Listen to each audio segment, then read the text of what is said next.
Hello दोस्तों, कैसे हैं आप सब। आई होप सब बढ़िया होंगे और अपनी तैयारी में लगे हुए होंगे। मैं शुरुआत करता हूँ आपका अपनी वीडियो PR GS क्लासेस पर। ठीक है, जैसे हमने पहले पढ़ा था, अपने पहले जो हमारा टॉपिक था उसमें हमने पढ़ा चार्टर एक्ट, रेगुलेटिंग एक्ट जो हमने पढ़े थे, प्रांतीय शासन अधिनियम जो थे हमने पढ़े। ठीक है, अब जो हमारा चैप्टर था ये संवैधानिक ऐतिहासिक पृष्ठभूमि और संविधान की जो हमारी ऐतिहासिक पृष्ठभूमि थी, तो उसके अब लास्ट टॉपिक है ये।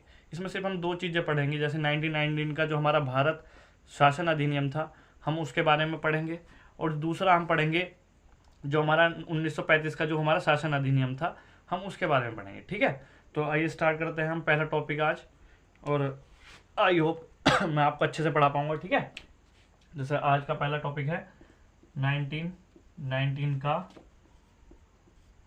भारत शासन अधिनियम।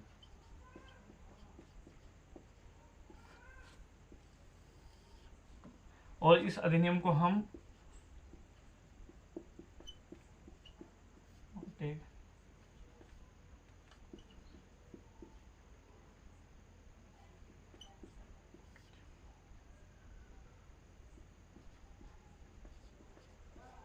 इस इस जो अब हमारा शासन अधिनियम है इसे मोंटेगो चेम्सफोर्ड एक्ट भी कहते हैं, क्योंकि इस टाइम क्या था कि जो हमारे मोंटेगो थे ये हमारे ब्रिटेन में भारत के राज्य सचिव थे। जो हमारे सचिव का पद जो सृजित किया गया था अंग्रेजों द्वारा, तो उस टाइम उसके ये अध्यक्ष थे, सचिव थे ये भारत सचिव थे उस टाइम पे, भारत सचिव। और चेम्सफोर्ड हम जानते हैं वायसराय थे, उस टाइम भारत के वायसराय थे, और ये भारत सचिव थे। तो इसलिए इसे एक्ट को हम क्या कहते हैं, मोंटेगो चेम्सफोर्ड एक्ट भी कहते हैं। अब इस एक्ट का क्या था, इस टाइम हम जैसे हम सब जानते हैं हमारे जो हमारे स्वतंत्रता सेनानी थे बहुत सारे इस टाइम पे बहुत ज़्यादा एक्टिव हो गए थे, बहुत आंदोलन चल रहे थे। अंग्रेज बहुत ज़्यादा इस टाइम परेशान थे। और दूसरा क्या था कि इस टाइम जो था दूसरा इस टाइम क्या था कि ज़्यादा वो हो रहे थे, इस टाइम बहुत ज़्यादा आंदोलन वगैरह हो रहे थे, तो अंग्रेजों को डर लगने लगा। तो अंग्रेजों ने क्या कहा कि हम अब जो है भारत में एक क्रमिक रूप से एक उत्तराधिकारी सरकार का निर्माण करेंगे। हम धीरे धीरे स्टेप बाय स्टेप हम एक जो लोकतांत्रिक सरकार है उसको हम इम्प्लीमेंट करेंगे अब यहाँ पे भारत में। तो उसके लिए उन्होंने क्या था, 1919 का भारत शासन अधिनियम बनाया, जिसका इम्प्लीमेंट इन्होंने 1921 में किया। ठीक है, 1921 में इसका इम्प्लीमेंट किया। अब इसकी कुछ इस अधिनियम की इसकी शासन की कुछ मुख्य विशेषता हैं जो हम देखेंगे, जो हमारे एग्जाम में आती हैं, और आई होप आप समझेंगे इसे। और ये हमारे एग्जाम में प्री में इससे बहुत ज़्यादा क्वेश्चन पूछे जाते हैं, मेंस की आंसर राइटिंग में भी ये कई बार आ जाता है, इससे पूछ लिया जाता है 1919 का जो हमारा भारत शासन अधिनियम था उसकी विशेषता क्या थी, उस पर एक विस्तृत टिप्पणी कीजिए। तो इस तरह के क्वेश्चन आते हैं जो 150 वर्ड में हमसे पूछे जाते हैं। ठीक है, तो हम इसकी जो थी मुख्य जो विशेषताएं थी अब हम उसको हम देखते हैं इसकी क्या क्या मुख्य विशेषताएं थी। तो हम स्टार्ट करते हैं पहले इसकी मुख्य विशेषताएं। तो सबसे पहली मुख्य विशेषता जो थी इसकी, इन्होंने क्या किया, इन्होंने कहा इस अधिनियम शासन के माध्यम से कि जो केंद्रीय और राज्य के विषय हैं उन्हें अलग करें। जो केंद्र और राज्य के विषय हैं उन्हें अब अलग करें, अलग अलग छांटे कि उसके केंद्र के क्या विषय है और राज्य के क्या विषय हैं। और अब जो इन्होंने क्या कहा इसमें कि जो राज्य के विषय हैं, जो प्रांतों के विषय हैं, अब उस पर जो प्रांत की जो विधायिका है वही कानून बनाएगी, अब केंद्र जो उस पर कानून नहीं बनाएगी। तो इन्होंने पहले क्या किया, केंद्र के और राज्य के विषय थे उन्हें अलग अलग कर दिया। उसके बाद क्या किया इन्होंने, जो राज्य थे उन्हें शक्ति दे दी, ये शक्ति दे दी उन्हें कि जो तुम्हारे राज्य के विषय हैं, उन जो प्रांत के विषय हैं उन पर जो है ये अपने आप ही कानून बना सकती थी। जो केंद्र जो प्रांतीय विधायिका होती थी वो इन पर कानून बनाएगी अब। ठीक है, और इन्होंने क्या किया इसमें, इसे दो पार्ट्स में डिवाइड कर दिया इन्होंने। जो प्रांतीय विषय थे, राज्य के जो विषय थे, प्रांतीय विषयों को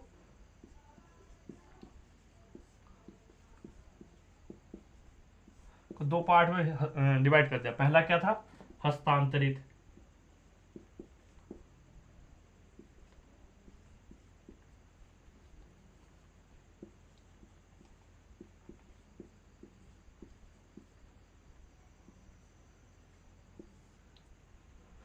मैं सही लिख पा रहा हूँ हस्तांतरित?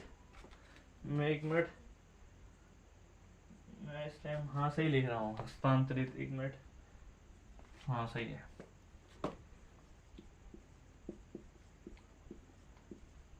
कभी कभी मिस्टेक हो जाती है, तो इस बात के लिए सॉरी। पहला क्या था? हस्तांतरित, और दूसरा क्या था हमारा? आरक्षित। आरक्षित, इन्हें दो पार्ट्स में इन्होंने इन्हें डिवाइड कर दिया, एक को हस्तांतरित विषय में और एक आरक्षित विषय। इन्हें जो हमारे प्रांतीय विषय थे इन्हें दो पार्ट्स में डिवाइड किया।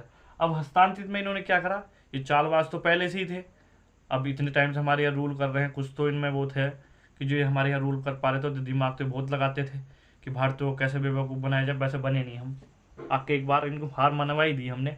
पर क्या था कि इन्होंने यहाँ बहुत चालबाजी दिखा दी भाई। इन्होंने यहाँ इन्होंने क्या किया, जो प्रांतीय विषय थे, हम तुम्हें प्रांतों को शक्ति तो दे रहे हैं भाई बनाने की, पर हम इस पर शर्त रखेंगे भैया कि एक तो हस्तांतरित में कर दिया और आरक्षित में कर दिया। अब इन्होंने हस्तांतरित में क्या किया? जो हस्तांतरित में जो गवर्नर को जो सलाह देगा, गवर्नर जो सलाह मांगेगा जिन मंत्रियों से, वे जो थे, जो प्रांतीय विधायिका थी उसके प्रति उत्तरदायी होंगे, मतलब जवाबदेह होंगे। वो जो प्रांतीय विषय, जो भी इसके जो कानून बनेंगे, गवर्नर जो सलाह मांगेगा जिन मंत्रियों से, इसमें वो मंत्री होंगे जो विधायिका के प्रति तुम्हारे जवाबदेह होंगे। और दूसरा जो आरक्षित विषय थे, उसमें जो गवर्नर सलाह देगा, जो मंत्री गवर्नर सलाह देंगे, वो गवर्नर कार्यपालिका के होंगे। ठीक है, कि वो सिर्फ जवाबदेह गवर्नर के प्रति होंगे। तो जो मेन, जो तुम्हारे जो मेन विषय थे उन्हें आरक्षित में डाल दिया, और जो छोटे मोटे छुटकर विषय थे उन्हें हस्तांतरित में डाल दिया। इन्होंने होशियारी दिखा दी यहाँ भाई बहुत तकड़ी। तो क्या था, क्योंकि आरक्षित में वो विषय रखे जो मेन इंपॉर्टेंट विषय होते थे वो अपने पास ही रख ली इसने, और जो सलाह जो थी कार्यपालिका देती, कार्यपालिका जवाबदेही इसके खुद के थी, तो कोई दिक्कत ही नहीं थी। ये हम अपनी मनचाही कुछ भी कर सकता था। वही वो कहावत है, बहुत सारी कहावत चलती हैं भारत में हमारे। इस टाइम मेरी ध्यान नहीं आ रही, कुछ पता नहीं, बताता मैं तुम्हें आगे वो बताऊंगा, पर इस टाइम कोई ध्यान नहीं आ रही। ऐसी हस्तांतरित जो थी, वो गवर्नर को जो सलाह देगी वो मंत्री देंगे जो तुम्हारी विधायिका के प्रति उत्तरदायी होंगे। तो भाई इसमें छुटकर मुटकर विषय डाल दिए इन्होंने, कुछ भी भाई कुछ भी हो। और इसमें जो थे आरक्षित में अच्छे हुए विषय रखे, इन्होंने देखो यहाँ होशियारी कर दी।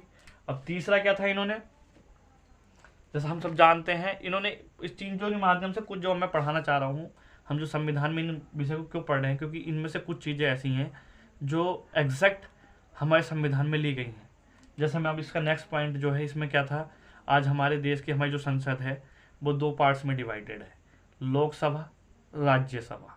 ठीक है, आप सब जानते हैं कि दो पार्ट्स में डिवाइडेड है, लोकसभा, राज्यसभा। तो जो इसकी जो शुरुआत थी वो इसी भारत शासन अधिनियम के माध्यम से पहली बार हुई थी। तो इसमें क्या था, इन्होंने पहली बार क्या किया, जो केंद्रीय विधायिका थी,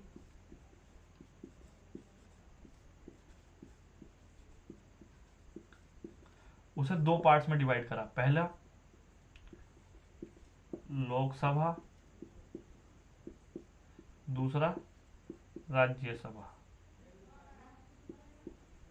ठीक है, पहली बार लोकसभा राज्यसभा में इन्हें डिवाइड करा। जो आज हमारे जो संविधान है उसमें एग्जैक्ट इन्हें ठाक के रख लिया गया था। हमारा जो मेन मोटिव है ना इन्हें पढ़ने का, वो यही है कि पॉलिटी में जो मेन मोटिव इन्हें पढ़ने का वो यही है कि हमारे जो संविधान में आज वो चीज़ें हैं वो कहाँ से आई। तो जो लोकसभा और राज्यसभा थी वो इस अधिनियम के माध्यम से हमारे जो संविधान में थी, जो हमारे संविधान जो बनाने वाले थे, जो संविधान निर्माण करता थे, उन्होंने यहाँ से उठा के रखी थी। ठीक है, और तीसरी एक चीज़ और है, इन्होंने इस अधिनियम के माध्यम से क्या किया, इन्होंने एक बहुत महत्वपूर्ण चीज़ जो लोकतंत्र में बहुत ज़रूरी है, आज हम सब जानते हैं, हम क्या है लोकतंत्र के सबसे बड़ी नींव क्या, जो बहुत लोकतंत्र में जो सबसे मेन चीज़ क्या है, वोटिंग का अधिकार। ठीक है, आज हम वोट डालते हैं, किसी सरकार को चुनते हैं, हमने मोदी जी को चुना, A to Z आप किसी को भी चुन सकते हैं जो आपके मन है। मैं किसी पार्टी के पक्ष में बात नहीं कर रहा, ना ही मैं किसी पार्टी की वो करने की वो है। तो ये तो मैं बस ही बता रहा हूँ, जो हमारे प्रधानमंत्री इस टाइम मोदी, उन्हें वोटिंग के द्वारा चुना गया था। ठीक है, तो ऐसे ही क्या था, पहली बार इन्होंने क्या किया, प्रत्यक्ष निर्वाचन की शुरुआत की।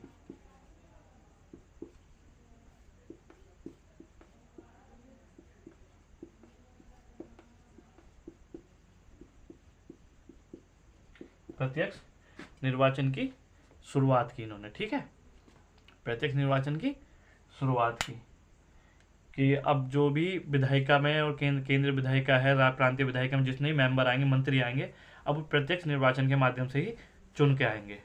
पर इन्होंने इस टाइम क्या किया था कि इस टाइम इन्होंने एक शर्त रख दी थी, जो वोटिंग का अधिकार था वो कुछ ही लोगों को दिया गया था, सभी लोगों के लिए, जैसे आज सबके लिए हो, हमारे 18 वर्ष से ऊपर के सभी जो भारतीय नागरिक हैं और जो कुछ शर्तें हैं उन्हें मानते हैं भारत की, तो उन्हें सभी को वोटिंग का अधिकार है।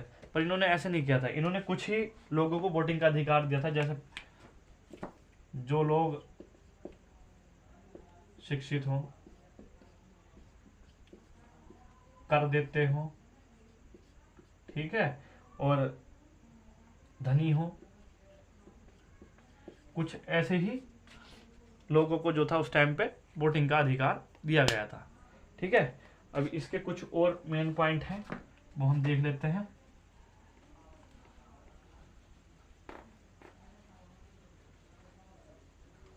इसके कुछ और मेन पॉइंट है। इन्होंने एक चीज और करी थी इसमें, इस अधिनियम के माध्यम से इन्होंने क्या था कि जो अब केंद्रीय बजट था,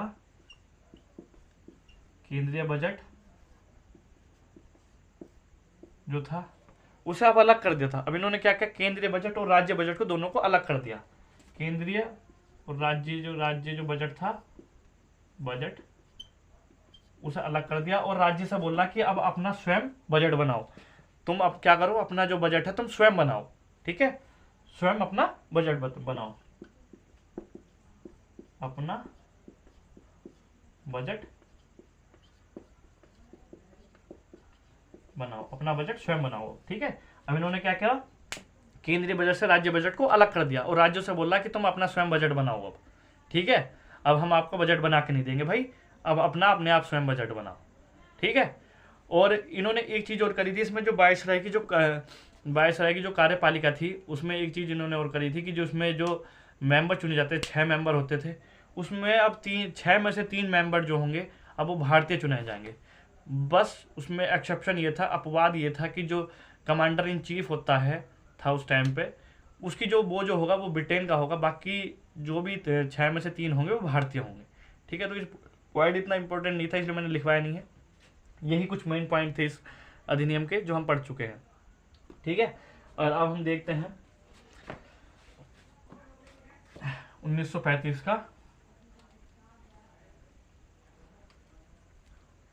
1935 का अधिनियम, ठीक है।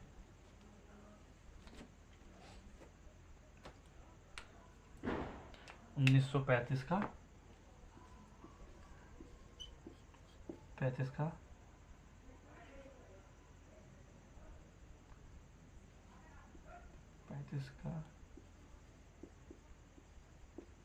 शासन अधिनियम।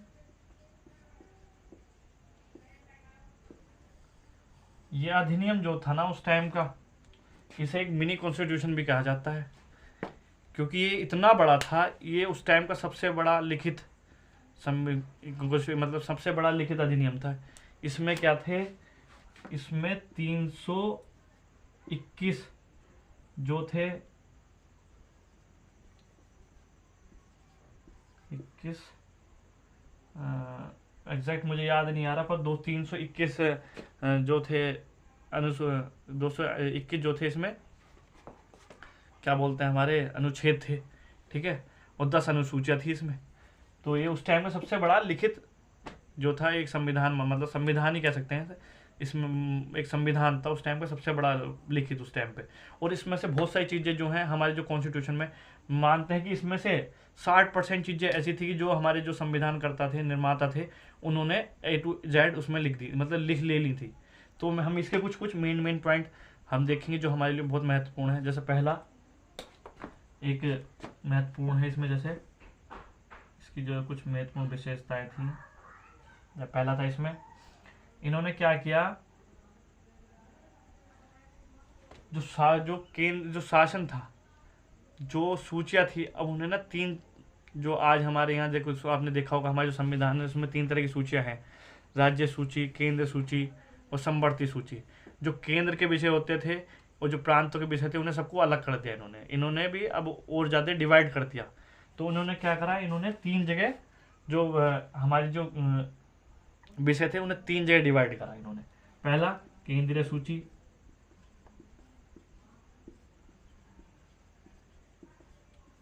जिसमें इन्होंने 59 विषय रखे।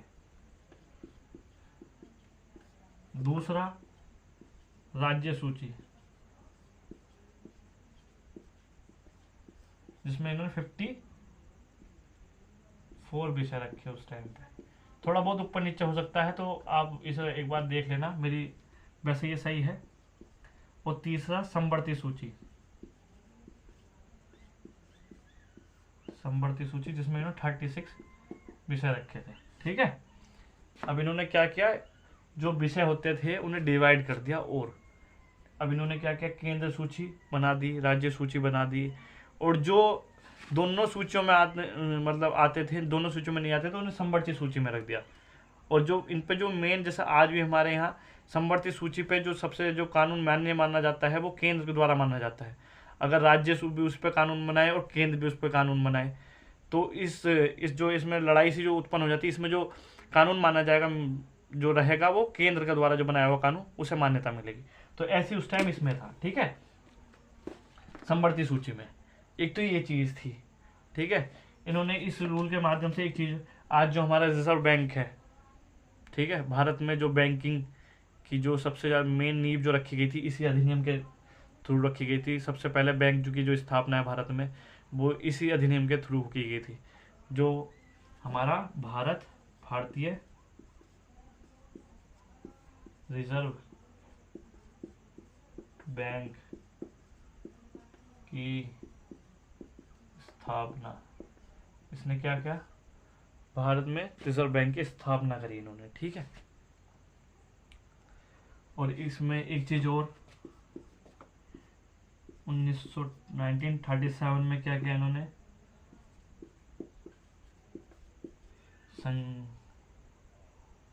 संघीय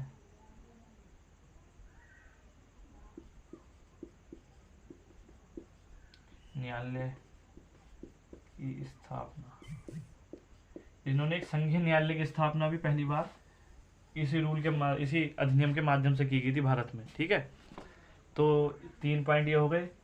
चौथा पॉइंट है इसमें, जो 11 उस टाइम जो 11 राज्य थे, मतलब 11 जो राज्य थे, उनमें से 6 राज्यों में द्विसदनीय व्यवस्था का इन्होंने स्टार्टिंग कर दी थी। जैसे आज हमारे उत्तर प्रदेश है, इसमें 2 सदन है, एक विधान सभा, एक विधान परिषद। तो उस टाइम से ही इन्होंने, जो 11 राज्य थे, इन्होंने भी 6 राज्यों में क्या करा था, इन्होंने 2 द्विसदनीय व्यवस्था का स्टार्टिंग कर दी, जिसमें पहला था बंगाल, बिहार, ठीक है, संयुक्त प्रांत, ठीक, बंबई, 1 2 3 4, असम, ठीक, बंबई, बिहार, असम, मद्रास। ये 6 प्रांत थे जिसमें पहली बार इन्होंने द्विसदनीय व्यवस्था का प्रारंभ करा था। इसमें क्या होता है, इसमें विधानसभा के साथ साथ विधान परिषद भी थी इनमें। ठीक है, इन 11 राज्यों में। तो इस आर्टिकल, इस 1935 के शासन अधिनियम की ये कुछ मुख्य विशेषताएं थी। विशेषताएं बहुत सारी हैं, ये बहुत बड़ा लिखित, मैंने जैसे आपको सबको बताया, ये एक बहुत बड़ा विस्तृत दस्तावेज है, पर हम वही पढ़ेंगे जो हमारे लिए इम्पोर्टेंट है, जो हमारे एग्जाम में पूछा जाता है। ऐसे तो हमारा पूरा कॉन्स्टिट्यूशन पढ़ा है, तो हम उसमें सारी चीज़ें तो हम नहीं पढ़ सकते, तो हम वही पढ़ेंगे जो हमारे पिछले एग्जाम में पूछा जा रहा है, जो पूछा जा सकता है। ठीक है, तो ये कुछ मेन पॉइंट थे जो इसमें पूछे जा सकते थे। ठीक है, तो अब हमारा ये चैप्टर जो समाप्त होता है। और इसमें मैं एक चीज़ और बता दूँ, इसी में जो हमारा क्रिप्स मिशन आया था, वो भी इसमें माना जाता है। जो 1927 में हमारा जो क्रिप्स मिशन आया था, जिसमें जो हमारे लाला लाजपत राय जी जो थे, जिसका जो विरोध करते समय हमारे शहीद हो गए थे वे, और हमारे